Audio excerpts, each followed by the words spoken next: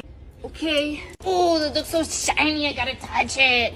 Stop! There is literally an elderly woman in the background wearing a mask while you rub your face on that seat, shove your fingers up your nose, and then wipe your hands across those glasses that are on display without a mask. Hello, and welcome to a new segment. Let's call this one Amy Woe doing things that would be considered unhygienic even if there were not an ongoing pandemic.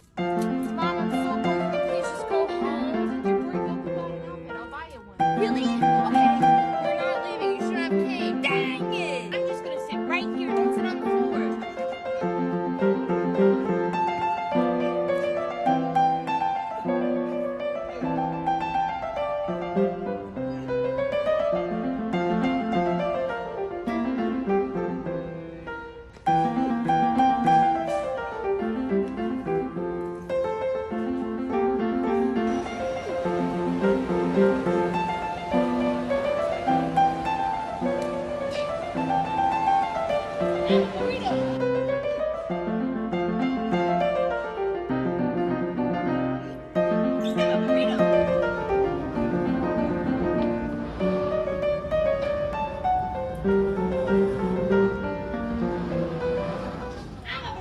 You're disgusting, and I don't feel bad for anything I've said in this video. How you make the best content. Every day I wake up, I do not know what I'm gonna create. I don't. I really thrive on living in the moment. Oh, believe me, no one would suspect your manners to be rehearsed. This whole spiel she's on is like a Kanye West tweet. People ask me all the time, Amy, how do you even come up with these ideas? Like, how do you even come up with your videos? Bruh, I have no idea anything. People ask me all the time how I come up with my ideas, my brilliant ideas, and I just say to them, you know, bruh, I have no idea anything. Chicken nuggets or chicken strip. I really like nuggies and I really like tendies, but here's the thing. If I do not consume at least one tendy every single day of my life, it's not a good day. Why are you talking so loud, bruh? Also, close your eyes and tell me you wouldn't think this is Lele Pons. Except even Lele wears a mask. You know you're doing something wrong when I can compare you to Lele Pons and you come out the runner-up. I was gonna try and make this video a little longer than my other ones, but I honestly can't stomach watching any more of this trash. I'm sorry if this video became less about cringe and more about, oh wow, this person is legitimately a piece of shit. But yeah, I wish this person didn't have over 11 million followers on their platform of mostly kids, so they never get called out for anything.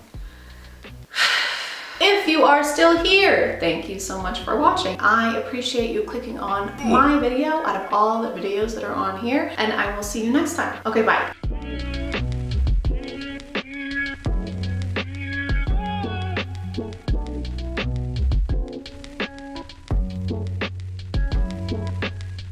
Hey guys, I am stressed. So stressed that I haven't written a script for a video that's due in 5 days, but I still have to post a video in 5 days, so we're gonna do something right now. I don't know what it's gonna be, but it will be something. So have a seat, sit down, sit! I keep seeing this thing on TikTok, maybe you've seen it on Book Talk. It's usually a slideshow and it's kind of a preview of a book, and it says stuff like, when she hates her family, so she runs away into the woods and finds a cabin with a bear wolf man who has a bear wolf brother, and they both are romantically interested in her and turn a tree into a dildo and have their way with her. Have you guys seen stuff like that too? I have. I've seen stuff like that. Let's look at some of those things if we can find them, because that's the rule of commentaries. You're supposed to find something that you don't like looking at it and then look at it a lot more and dedicate a whole video to it. That's showbiz, baby. That's just showbiz. It's showbiz. That's showbiz. I had so much to do today that I got into a paralysis mode where I literally walked in a circle in my house.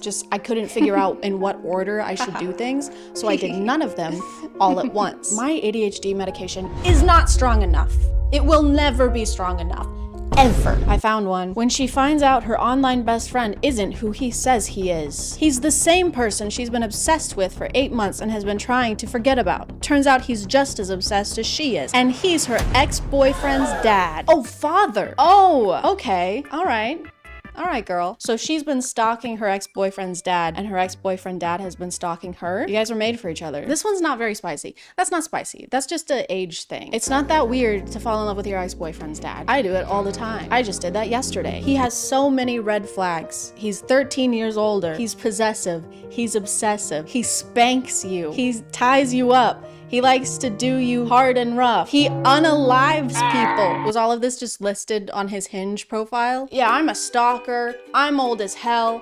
I like to spank people, and I like to murder people. And if you're not into that stuff, don't call the cops, please. Just scroll. No need to be a snitch. I want to read the comments on this. Green flags. Well, are they really that red? He's killing people. That's pretty red. As far as red goes, that's about as red as you can get. The only thing worse than that would be, let me see. I'm so good at improv. I'm so good at coming up with things on the fly. I'm so good at being on flies. Why nobody hating? This is me. This is my alt account. That was me. I said that. I thought it was a slide, but it was a screen recording that someone took of a slide. Don't do that. The shy, innocent girl being afraid to get a tattoo because she has low pain tolerance. The 6'5" tattooed hockey player smirking and saying, "You're a lot better with pain than you think." Boy, if you don't... Ooh, I found one. The shy invisible girl is invited to play Drink or Dare with the hockey team, and she doesn't realize how dirty the dares are. What is with hockey? Why are we all talking about hockey? Is that a new thing? Do I need to start watching hockey? So when it's her turn, she gets a dare that puts her in a compromising situation. Either she can drink, or she can lick whipped cream off one of the players anywhere below the neck.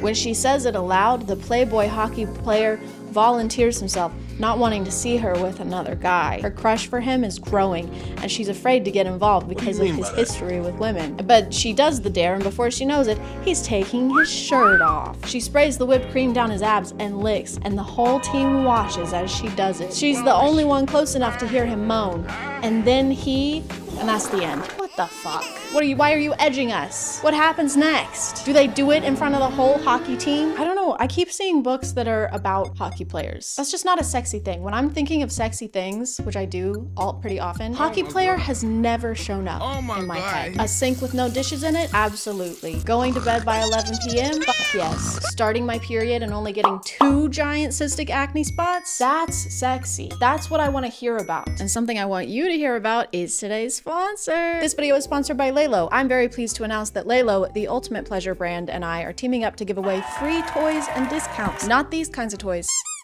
The adult ones. The ones made for grown-ups who need to have a little grown-up fun sometimes. That's right, folks. You can win a free luxury Lelo toy because they're giving away thousands of them per month. They're the go-to luxury brand known for their first-rate designs and for putting quality first. But it's not just about toys. It's about being empowered. It's about self-care, and yourself wants to be taken care of. You know? You get it. And now Lelo has teamed up with the fashion brand Diesel to make a limited collection of toys like the Tor 2 and the Sona Cruz. Lelo also has the Cosmo seal of approval, and if you want to narrow down what kind of toy would suit you best, feel free to use this article as a guide because they have so much to offer, you might get lost in the sauce. If you want to check them out, you can click the link in the description, and if you want to enter for a chance to win a toy or discount, then be sure to subscribe to their newsletter. Thanks to Lelo for sponsoring, and let's get back to the video. Ooh, I found another slideshow. Okay, it's actually showing me slideshows now. Oh shit. Okay, this is a lot. We're getting into the stuff now. We're in the deep of it. Holy shit. When she's riding her boy roommate's face, and then someone knocks at his bedroom door. That's the shock emoji. Unable to stop myself, I sink my teeth into her thigh, loving the way she hisses down. Okay, this is just cord. This is just cord. Dude, you all right in there? My Page's eyes widened and all's good, but he has no idea. Okay, this is just cord, and I'm going to skip this one. Oh my god, I don't want the cord. I want the scenarios. I don't want to read that one either. Her sleeping through her alarm for 3 minutes straight. Her brother's best friend lying next to her, smirking as she sleeps through it. Wake her up, man. Help her. Now she's gonna be late for her meeting, and you could have done something. This is no smirking matter, sir. Also, no one sleeps with a lace bra on. This isn't cute. No one does this. Oh, time to go to bed. Let me put on the itchiest piece of clothing I own. When she never reached an so okay, I don't want to read Porn. guys. I just want it to be silly. I don't want to hear about that stuff. That's gross. How is this allowed to be on here? I have seen the C word more times than I can count. 23, 24. What are you doing, TikTok? I'm so glad we actually found slideshows. I was worried we weren't gonna find any,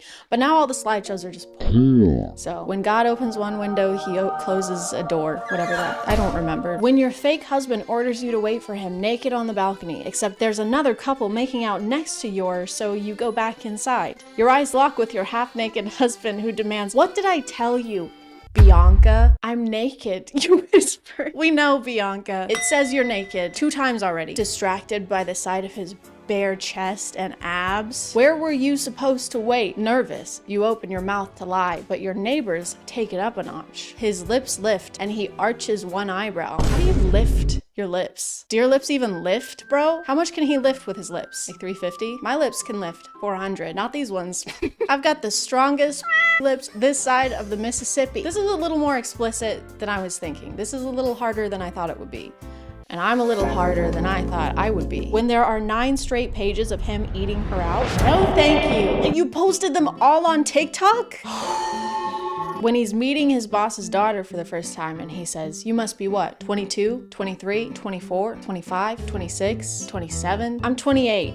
Thanks though." Why does this have 103 likes? This is just a conversation of 2 people discussing how old they are. And 100,000 people were like, "Yes, good. I like that." You're 69ing with your brother's best friend. As you do, you try to, okay. All right, this is too much. Oh my God. Guys, this is just, I'm looking at Porn. on camera. This is weird. This is not what I wanted. This is stressing me out more. When she calls him friend to stop the situation from getting too steamy, is that our safe word? The top comment says, "Can someone please explain to me what safe word means?" You're too young to be seeing this video if you don't know what that means. Log out. Go outside. When her husband doesn't want to get her pregnant, I saw the rest of it before I finished reading it. When her husband doesn't want to get her pregnant, so he sends his brothers to do it. What?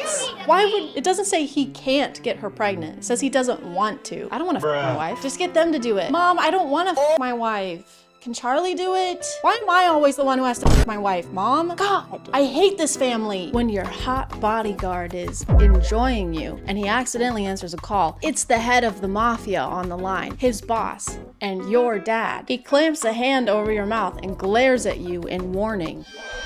But it's too late. You're about to... What does this mean? I'm about to flag? Oh my God, don't stop. I'm about to checkered flag. Busy. Talk later, he groans before he throws the phone. You just hung up on the boss of the mafia. I don't know much about the mafia, but I'm pretty sure you're not supposed to hang up on the guy who runs the mafia. Why did we romanticize the mafia in the first place? When no one ever sits next to him in meetings because they're scared they will get fired. Her pulling out the chair beside his and sitting in it. Bruh. What? He'll fire people if they sit next to him? Hey boss, can I sit here? Of course you can. And you're fired. I just don't understand. Oh, it's called grumpy romance. That explains it. He's just a little grumpy. He hasn't had a snack. We either have boring or hardcore Corn. There is no in between. That's it. That's all you get. Let's go. She's staying at her enemy's house because only he has an open room, but she decides to fix the place to make use of her time. But while she's fixing the shower, he walks in with nothing on. That's okay, and that's it. All right. Well, it would make sense for him to be walking to the shower with nothing on. I don't know how else you would walk into a shower. Also, why is she staying at her enemy's house? Because only he has an open room. You can't find anyone else who has a free room. You guys can't be that big of enemies if you're still open to staying in the same house as him. Seems like you guys just have beef. Also, if I'm staying at someone's house and I get a little bored, my first instinct isn't to start renovating their home. Well, I have a free hour, so guess I gotta replumb the bathrooms and then sleep with my sworn enemy. There's nothing else to do. I can't do anything else. There's nothing else. You were having an argument with your husband. He's sitting in the living room while you yell at him for half an hour now. And the worst part is that you're not even listening. I was. Just waited for you to finish, love. He then did a manspread in the sexiest way possible. I'm all ears, babe. Babe, what's wrong? I'm listening. Go on, love. Yell at me. You weren't going to yell at him anymore because you could have seen the way he looked at you. Okay. You could tell he was turned on. I mean, did you see how he manspreaded? He's turned on, for sure. I know you too well. Oh, love. Just thinking about you yelling at me while I do the most unholy things while you scream my name. The recommended search is manspread scenarios. Don't encourage them. We're trying to nip this in the bud. We're trying to get rid of this. We've been complaining about this and now you guys are sexualizing it? Cut it out. It's not sexy. Imagine you were in a Uber coming from a club with your friends. There was no space left and you had to sit on Ian's lap. Okay, I did read some Wattpad when I was a kid. Not enough to know what E/N means, so I'm just gonna say Aaron. Kind of looks like Aaron. Let me put the seatbelt on, Aaron said. There was so much noise in the car from the loud music and your drunk friends, so no one was paying attention. While Aaron put the seatbelt on, he was barely touching your body. Are you afraid to touch me or what? Hey, are you afraid to touch me or what? What are you, a little bitch? What's the problem? No, of course not. It's just, he said as you cutted him off. Oh my God. She cutted him? Stop. Oh my God. You're hard, you said, with a smirk on your face. You guys are in an Uber with a bunch of other people. Keep it in your pants. Literally. Put it back in your pants. Why in? Okay, I do know what this one means. That's my name. And my name is Chad.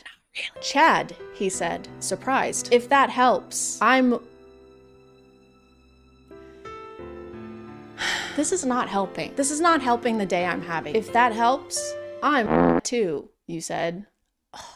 Suddenly his hand got on your thigh. Oh, it got on there? That's a sexy way to put that. Suddenly his hand got on my boob. That's so sexy. Thank you. Okay, and then it gets to be too much. And then you go too far. You have to tease it, okay? You can't go straight to the heavy stuff. You gotta warm us up a little bit. Imagine you run as fast as you can. That because you just pranked your enemy. I don't know what kind of enemies you guys are having. You don't really usually have a back and forth with someone who's your sworn enemy. 2 words. He's wet. I don't like those 2 words. That asshole deserved every single water drop that was falling on him. You don't get to close the door and your enemy just pops up. As you both are in, he closes the door and locks it. Come here, Chad, he says, his shirt glued to his skin. Come on, Aaron, it was a prank. Why do you always have to overreact? Oh yeah? Overreacting? He grabs both of your hands and pins them on a wall, his body pressed to yours in water. Yeah, it sounds like you guys really hate each other. It sounds like you guys really don't get along at all. You can't just say that you're enemies and then you hang out with each other and you enjoy each other's company and have camaraderie. That was the word I was looking for, camaraderie. You can't have camaraderie and general banter with your enemy. I'm your enemy and I just killed your mom, your dad, your brother, and your sister. Oh yeah? Well, I just got your nose. Stop, give it back. Stop. All right, I'm gonna stop reading these. Comment below if you want me to read E/N/Y/N stories on imagine.talk. Comment below. Comment above if you want, if you can figure it out. He's 38. He thought she was 21. I don't like where this is going. He fell for her, but then he finds out her true age. Oh no. He sets her free to give her a life. Sets her free? What, was he keeping her in a fence? Why couldn't she leave? Months later, he receives a call. She's been taken to the hospital. What happened? Oh, in the caption it tells us, age gap, mafia, she's pregnant. These are like the spark notes of the story. Wait, how old is she? How old is she? Why are so many authors obsessed with making the female? Oh, she's 18? Ew. He's, what, he was 38? There's a 20-year age gap? Ew. What is wrong with you guys? I thought that maybe she was older than she said she was and that he was just gonna be mad that she lied. But no, she was actually younger. She's 18, he's 38. And he's in the mafia. He's probably the boss. Or he's her bodyguard. Why don't they have any other positions? Do they have any other positions in the mafia besides boss and bodyguard? What about secretary? Can we have one where the guy is just a secretary for the mafia? He just answers emails for the mob boss. All right, I just rescheduled your 9 a.m. and your mom called to confirm your lunch with her today. Okay. All right. Still on. Okay, I'll let her know. I'm still feeling a little stressed, if not more stressed. I don't think this helped at all. Let me just find some other ways to calm down. How to relax. Try active relaxation. Focus on your breathing. Get creative. Spend time in nature. Picture yourself somewhere serene. I can try that. Waterfalls are serene. Creeks are serene. I'm picturing Serene Williams. This is perfect. I'm so calm. I'm gonna call it there, guys. Thank you for subscribing, and if you are still here, thank you so much for watching. I appreciate you clicking on my video out of all the videos that are on here, and I'll see you next time. Okay, bye.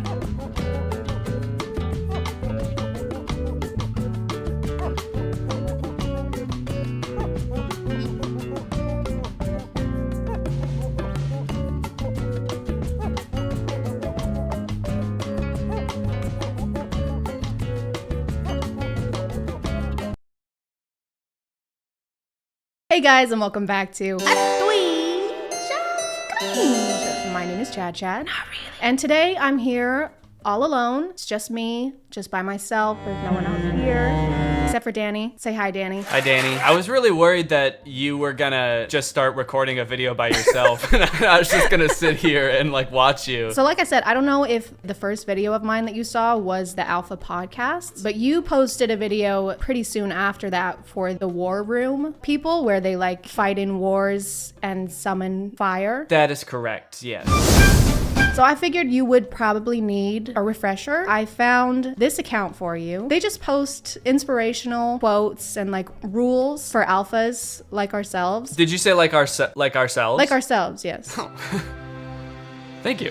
It's gonna sound silly, it might be hard to believe, but nobody's ever called me an alpha male before. I'm more of the alpha than you. Okay. Here's where my alpha is, and then here's where your alpha level is. That's why we need to watch these. You might get on the same level as me. I doubt it. Hey, do you want to stop being a beta that listens to beta music with beta earbuds? Then you can with today's sponsor, Raycon. Raycon offers comfortable, affordable earbuds that start at half the price of other premium brands without sacrificing the audio quality. I have their newest and best model yet, the Everyday Earbuds with customized gel tips so that they won't budge, no matter how many strenuous Sigma activities you're doing. Their compact carrying case, which comes in a range of fun colors, can charge your earbuds 4 times on a single charge and give you a total battery life of 32 hours. With over 48,000 5-star reviews, the Everyday Earbuds now have more bass and 8 hours of playtime that'll let you spend less time charging and more time putting the betas in their place. If you want to check them out, you can click the link in my description or go to buyraycon.com/ChadChad for 15% off of your purchase. Thank you to Raycon for sponsoring today, and let's get back to the video. Can a woman help you become a millionaire? Yes, only if you are a billionaire. I like that this was tweeted on Twitter for iPad. He was just like on his stomach with his feet swinging behind him. Can a woman make you money? The answer is no. Money and girlfriend do not go together. Either you make money or make a girlfriend. Either you make money or you go outside with a shovel, you dig up some dirt and just kind of sculpt it into a female. Just like all night, just bent over the bench with the air dry clay and like the Play-Doh toys where you squeeze it through the top. Just like the hair comes through the holes. Ah, she's beautiful. Listen close, baby girl. I may look like a gentleman, but you don't want to see the beast that lives inside me. I like to think that they have shoot days for these, like dedicated shoot days, and they bring multiple outfit changes, situate their glasses. Listen close, baby girl. I may look like a gentleman, but you don't want to see the beast that lives inside me. A well-dressed man is always better than a shirtless man. And then there's a man becoming shirtless in the background. And that's why I don't take off my shirt during sex. I don't take off my clothes when I shower. Wear my jorts, and my jandals. And my gun glasses. Why is he standing like that? His posture is like... This is filmed on the iPad. Gotta like. That's right. The iPad is like falling, so he's like falling with it. So this is the guy that you don't be like this guy. This is the bad alpha. Bad alpha. No iPad for a week. Back in your cave. I failed to maintain a relationship because I don't know the art of lying. Lying. Lying. I think you should have just tweeted the first line of this tweet. I failed to maintain a relationship. Hey guys, just failed to maintain another relationship. Hey, what's up? My standards, bye. I was hoping that he was gonna speed up at the end, because that would make more sense. My standards, bye. What? How did you get so fast? You must have bought a lot of crypto. You can flirt with my women. If she flirt back, she is now yours. Just letting you know, you can take my girlfriend away from me in the blink of an eye. If she even speaks a single word to you, take her. That is how ownership works, because you know, women you can own them. Mm-hmm. She spent my entire jean outfit budget on other things. She spent all my Johnny on McDonald's. Girl, you are like a coin. Aw, valuable? Nope. Two-Face. The only time you're allowed to speak to your girlfriend is if you're gonna use some weird, like, pun joke to demean her. I'm gonna need you to film B-roll for all of these. Yeah, do you want me to do this one right now? Do you have a briefcase? Girl, you are like a coin. Aw, valuable? Nope. Two-Face. Oh, you want to divorce me? Okay. Your house will stop being paid of. Your car will get repoed and your credit cards will start getting declined. And so your only option at this point is to develop Stockholm Syndrome. Oh, you want to divorce me? That's not an option, babe. Because you're gonna die. He like needs to make a mold of you before you're legally allowed to leave so he can recreate you. Yeah, wait, at least give me time to make another girlfriend. Let me scan you with my iPad. Oh, so you want the nice guy now because he became successful? Sorry, honey, but you rejected him a long time ago. Are we meant to believe that the person tweeting this considers himself a nice guy? We are, yeah. I don't think that it's very alpha to refer to yourself as a nice guy. So I think that this might be an imposter. We should be wary. Who stole the alpha male's iPad? Emergency meeting. Who the fuck stole my iPad? Give it back. Going to a for love is like going to a library for workout. Why does he speed off in the background? Like, watch how he speeds off. I gotta go. I gotta take a shit. And I'm leaving. What are all these videos of guys just like looking into the camera and like buttoning one button of a tuxedo jacket? Nothing says like I don't care about other people's validation quite like posting videos like this on social media. Do you guys like this outfit? Do you like this shirt? My Joe tie? My Jotch. Jotch? Watch. Jean watch. I was thinking Jean crotch. My genus. My genitalia. My genitalia. Oh shit, this dude's got a Jean dick. Am I in a relationship? Nope. I'm single as a dollar and not looking for change. Whoa! Oh my god. Okay, do that one. Yeah, I can do that. Do that one. Make sure you get the push-up where all of their limbs stop touching the ground at the same time. I'll do that. So go ahead and read what you were reading. Am I in a relationship? Nope. I'm single as a dollar and not looking for change. I put my whole juicy in that one. I think I'm actually a little bit more alpha than when we started. That leveled you up at least 3 alpha levels. So go ahead and pat yourself on the jack. We should love, not fall in love. Because everything that falls get broken. Kind of like how you broke all of your ribs. What do you mean? I'm fine. The second half of this video is just me calling you an ambulance. Yeah. I'm just gonna put you edited into an ambulance in the thumbnail. Take like a screen grab of me like in midair doing that. In midair.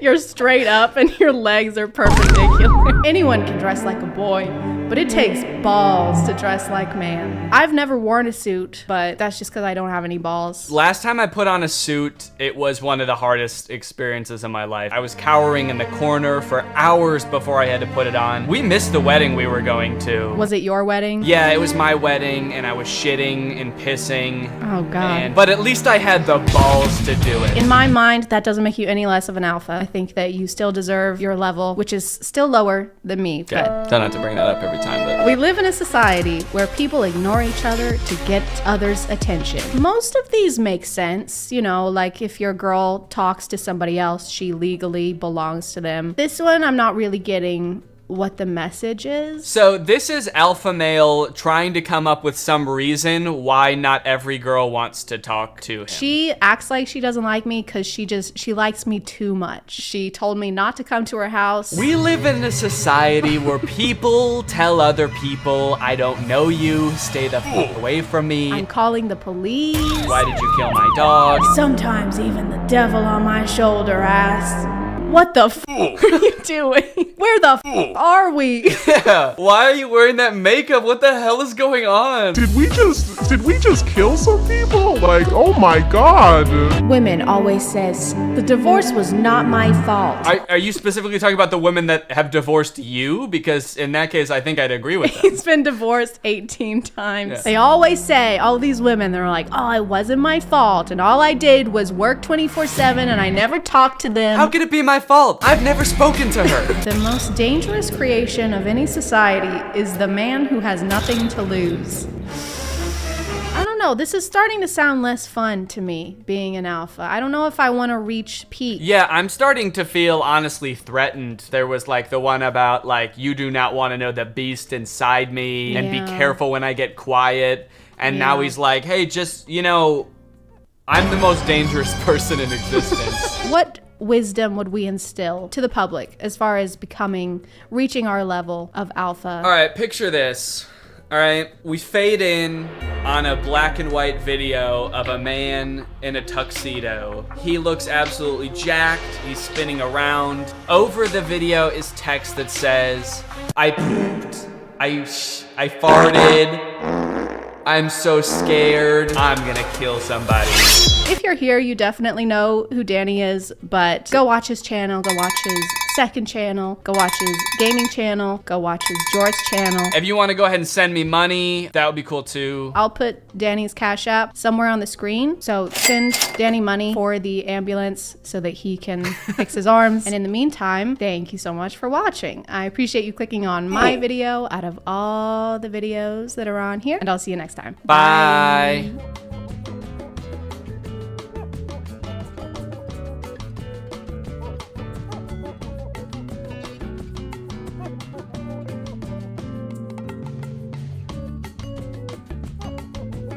Hey guys, and welcome back to Cringe. My name is ChadChad. Not really. And yes, I know what you're thinking. I got a new shirt. I know that some of you are probably gonna be mad about this, but it's a wig. I didn't change the blue wig. I still have the blue wig. The blue wig is fine. Coraline is fine. It's all okay. I don't know if this really counts as a twinge of cringe. I'd say it's more a twinge of, please, for the love of God, stop painting your countertops. This is probably gonna be more of a reaction video. I didn't really have time to plan a video this week because my regular job, it's just been crazy over there. I was gonna say that this will be more like a laid back kind of video, but watching this stuff, there's nothing laid back about it, really. I personally renovated or started renovating a bathroom about a year ago, and I say started because I haven't finished it. Still a year later and I haven't finished it. So I am in no place to judge. But TikTok, you know, while listening to my personal IRL conversations and my text messages, reading through those, as they do, you know, noticed this and started pushing a lot of DIY TikToks onto my FYP. So almost a year later, TikTok was like, you know who would love to watch this abomination of events go down? ChadChad, stick it on there, give it to her. She'll love that. Grace's videos documenting her DIYs started showing up on my FYP like every day. And every day they became more and more like a Saw movie in that they both filled me with horror and each one was somehow worse than the last. Of course, this video was not meant in any way to make fun of Grace. I don't know anything about her as a person. This is purely to show y'all something I found on the internet. And Grace, if you happen to be watching this, I think we all know what it's like to start a DIY project and then have it just completely derail. I know what it's like anyway, and it's fine. Your videos stress me out a lot, but it's fine.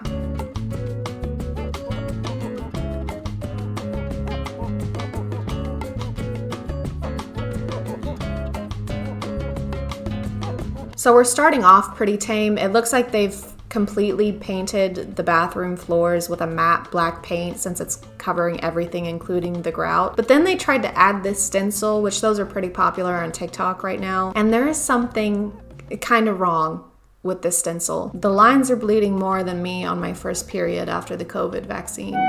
They're really bad and no one warned us. Why would they need to tell us anything about that? Where do y'all stand on the whole stenciling tile thing? Let me know, because I'm torn on it. I feel like on one hand, I think it looks good sometimes. And then on the other hand, I feel like in the future, they'll look at it how we currently look at 80s carpet over hardwood, except it's a lot harder to peel up layers and layers of paint than it is to just pull up carpet.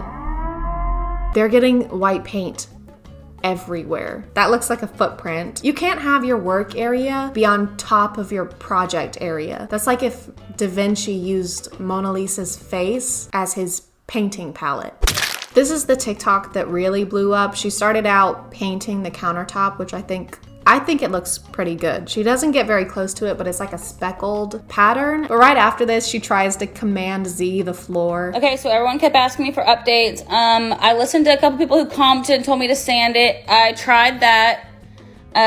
Look, I even bought this fancy sander thing, but now all the layers are coming up. And I think we skipped something because now the countertops are green. Oh, and I painted the counter green, so there's no video of that happening. I don't know what the motivation was. I thought it looked good before and she could just change the floors. Like here, I'm trying to sand it to make it smoother. She even paints the sink or the basin or whatever you want to call it. She painted the fuck out of it. But I thought it looked better than the bugs, but now I'm just like, it looks like snake skin help. It looks so bad. This actually made my stomach drop, and it's thick too. It's so thick. It's clumpier than a 100 grand bar. Just stop trying to fix it. Quit putting more layers of green paint on top of it. If this was me, Grace, at this point, I would just move. The amount of money, and I know it's a little late, and this has probably already been said in her comments, but the amount of money spent on the initial supplies for the renovation and then the many trips back could have paid for a professional crew to come in and finish this in like a day. And then each member of the crew and their families could have gone together on an all expenses paid vacation. And I'm no chemist, but acetone,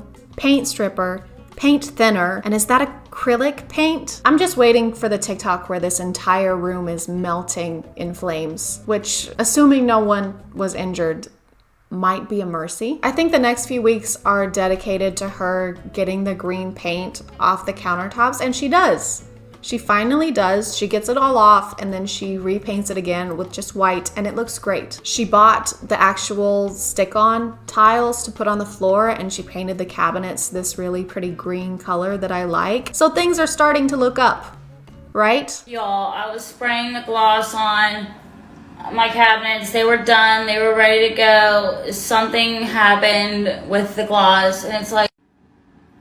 She has to strip the paint off the cabinets also. Every time I think it's getting better, it doesn't. I think the fact that the different colors of paint are literally everywhere is making this experience way more anxiety inducing. I mean, it makes sense because she's just gonna redo the floor anyway, but drop cloths, newspapers, I'd accept a single strip of paper towel. She does redo the floor and it looks great. And then she decided that she wants subway tile around her tub, which yeah, that would look cute. Subway tile is cute. Except she already had subway tile around the tub. So she took peel and stick subway tiles and stuck them over the actual subway tiles. It's like she's never seen her bathroom before. Sometimes it's like she looked at a completely different room when she planned this. Hey, architect person, did you finish the plans for the living room remodel? Oh yeah, totally. Here you go. Awesome. Thanks. Hang on. This is a drawing of the current living room. Yep. This is supposed to be the remodel. Yep. So we're just tearing down the current living room. Yep. Then rebuilding it. Yep. Exactly the way that it was. Yep. Okay, well, isn't that just a little pointless, though? Right, so I didn't look at the living room per se, but I did look at the pantry downstairs and just made the plans based off of that. So I think we should just go for it and cross that bridge when we get there. We are what? We're at that bridge right now. Huh. Weird. Does anyone know why this happened to my beautiful countertop? Please, anyone? Everything was like literally perfectly fine, and then I look over and this is happening. Huh? Oh, I'm just pulling out the gray hairs this experience has given me. She pulled the paint off the counter again. She had to peel it off again. She paints it white again. I guess she just had to use a different kind of paint. Y'all, I'm thinking about changing the color of counters to like a deep orange. Let me know what y'all think. I don't know how I feel about this one. Like, I don't know, I feel like it would look kind of good. Like, no, I think you should stop touching the countertop. Just leave it the fuck alone. No orange. Just Stop it. So thank God she doesn't do that. She finishes the floor and it looks amazing. After all the blood pressure spikes and anxiety this account has given me, it looks good. Honestly, this is a great example of TikTok coming together as a community and working together. Every once in a while, she'll post something like this and all the comments will just be yelling at her. She didn't do the orange countertops. I think the comments convinced her to put down the paintbrush and stop trying to change everything. And I was gonna say y'all deserve some kind of award, but I guess it was all just a calm before the DIY storm. She decided, out of all things, to paint the grout gray. She has to have like a personal vendetta against this subway tile. It kind of reminds me of Selena Gomez's list that her stepsisters leave her in another Cinderella story. Paint the pool pink. Regrout the tile. Vacuum the driveway? This is ridiculous. Just slapping paint on everything. And guys, she puts faux wallpaper, faux brick wallpaper next to the tub with the subway tile. I'm not mentally equipped to deal with that this week. Anyone have any advice on how to put wallpaper on evenly? I'm trying my hardest here, y'all. It has potential. It's gonna match that. It's gonna be a vibe, okay? I don't think it has potential. It's faux brick wallpaper next to real subway tiles. They don't match and it makes them look even more fake. And the flooring pattern too, there's too much going on. It looks like you put Pinterest bathroom DIY into an AI and this is what it vomited out. She pulled the wallpaper off and it looks good again. Grace, it looks good. Just leave it. Don't touch it, or I swear to God. Grace seems like a really sweet, very positive person who handles all this way better than I ever could. I also love the way she responds to comments. She never really looks at quitting as an option. She just goes immediately from something not working to trying to find a way to fix it, and I really appreciate that about her. I think the universe chose the right person to test with this. I hope she gets the bathroom and the home of her dreams, and I hope she gets everything exactly the way she wants it, because after this, she definitely deserves it. I'm gonna call it there, guys. Thank you for subscribing, and if you are still here, thank you so much for watching. I appreciate you clicking on my video out of all the videos that are on here, and I'll see you next time. Okay, bye.